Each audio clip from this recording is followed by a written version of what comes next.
Kembali lagi bersama saya Marwa Husain Maulani dan kali ini saya akan membahas materi seputar sastra sejarah.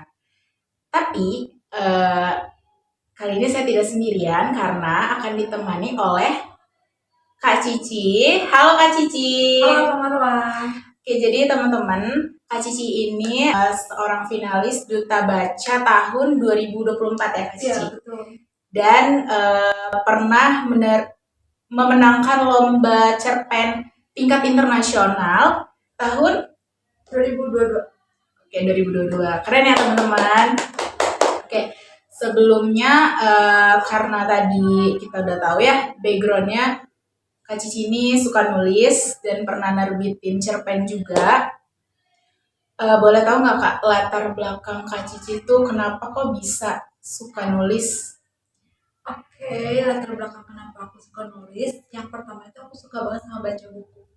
Jadi sejak SMA itu aku emang udah sering banget baca buku dari novel-novel.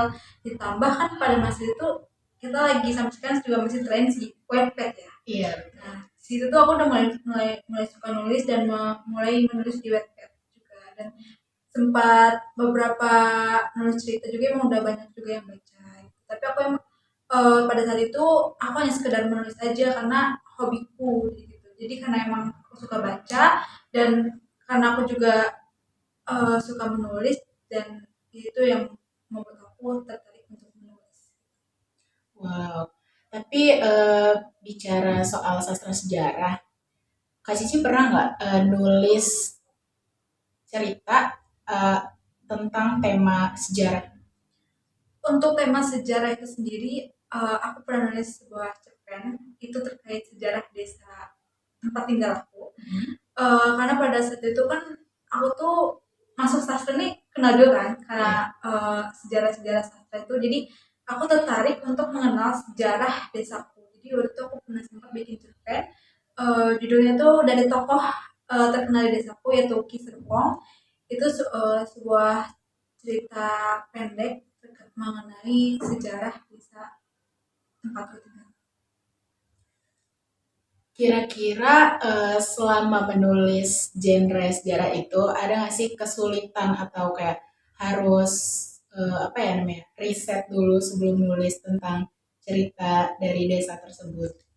Untuk kesulitan banyak banget ya, karena aku tuh nggak hanya mencari satu tokoh aja. Untuk cerita sejarah desa itu tuh kan banyak banget ya, kayak versinya tuh banyak sekali. Dan kayak cara aku untuk menggabungkan versi itu dan tidak melenceng ke versi yang lain itu sangat sulit ya. Jadi itulah tantangannya. Yang pertama riset juga.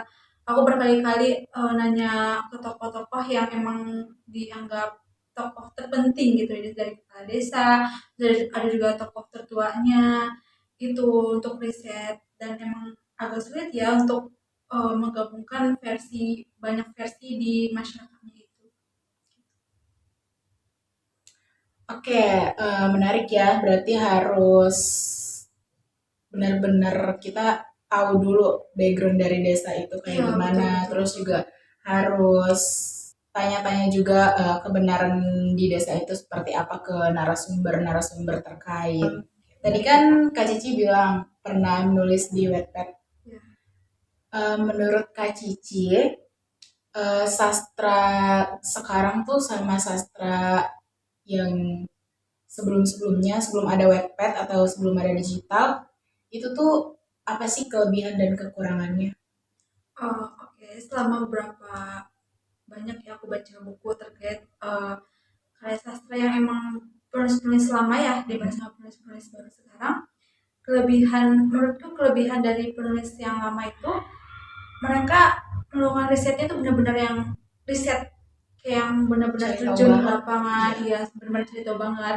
Dan tata bahasanya pun yang sangat-sangat berbeda gitu. Jadi itu tuh kayak menggambarkan penulisnya secara langsung gitu, versi penulisnya gitu.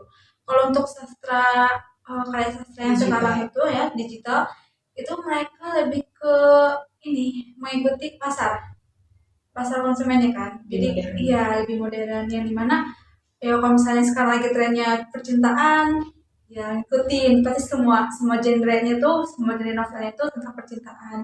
Jadi emang mengikuti pasar, kalau emang di pasarnya lagi di masyarakatnya emang terkenal tentang genre romance atau horror, pasti itu udah ikutin. Beda banget sama uh, novel yang sebelumnya tuh, yang itu tuh punya ciri khasnya tersendiri itu setiap penulisnya.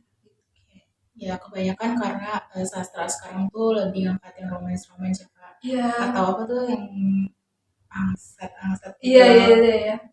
Terus juga bahasanya penulis-penulis sekarang tuh kayak kurang memperhatikan susunan atau tata bahasa. Ya karena mungkin pasaran konsumen itu ya anak-anak muda yang memang untuk dari bahasa kata-katanya yang digunakan pun yang memang harus mereka pahami gitu, berbeda sekali dengan yang sastra sebelumnya yang banyak mengkritisi misalnya negara Indonesia. Menurut Kak Cici sendiri, sebenarnya seberapa penting sih untuk penulis-penulis saat ini mengangkat genre sejarah? Untuk seberapa penting itu sangat penting ya, karena bagaimanapun kan sejarah itu kalau misalnya tidak dituliskan itu akan hilang ya. Apalagi untuk penerus kita generasi selanjutnya itu kan emang harus tahu banget sejarah Indonesia itu gimana, atau sejarah mungkin atau sejarah karya sastra pun gimana, itu kan emang harus penting banget. Jadi menurutku untuk kayak digitalisasi terkait karya sastra sejarah pun ini sangat penting, karena kalau tidak ada bukunya atau digitalisasinya maka sejarah pun akan hilang. Gitu ya teman-teman. Jadi kesimpulannya kita harus tidak terlalu terpaku ke genre-genre yang romance yang sekarang ini. Jadi boleh nih untuk penulis-penulis muda sekarang ya mengangkat genre sejarah untuk melestarikan budaya atau sejarah yang ada di sekitar kita.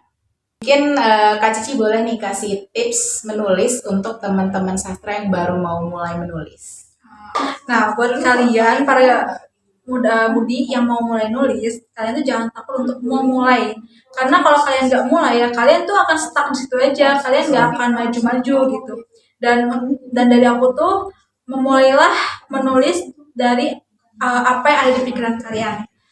Jadi kalian jangan takut, takut kata-katanya salah, atau takut banget kalimatnya salah, atau tanda bacanya salah. Jangan itu dulu. Kalian keluarkan aja dulu tulisan kalian ketik dulu tulisan kalian. Setelah kalian keluarkan semua ide pikiran kalian, barulah kalian memulai edit tulisan kalian gitu. Oke, terima kasih Kak Cici.